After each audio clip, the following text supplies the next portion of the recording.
3 రోజుల క్రితం కురిసిన భారీ వర్షాలకు మహబూబాబాద్ జిల్లాలోని ఇంటికన్నే, తల్లపూసలపల్లి ప్రాంతాల్లో రైల్వే ట్రాకులు దెబ్బతిని సికింద్రాబాద్, విజయవాడ మార్గాల్లో రైళ్ల రాకపోకలు నిలిచిపోయాయి.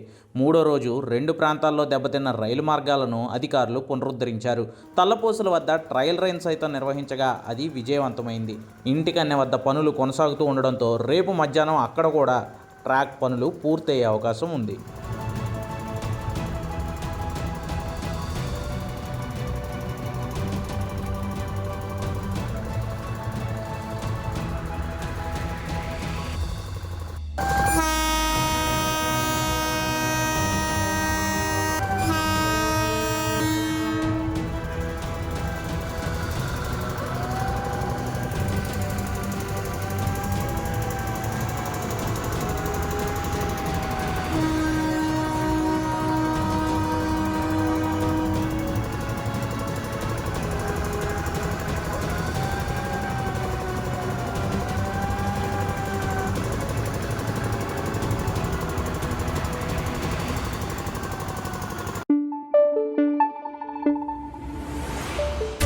Thank you.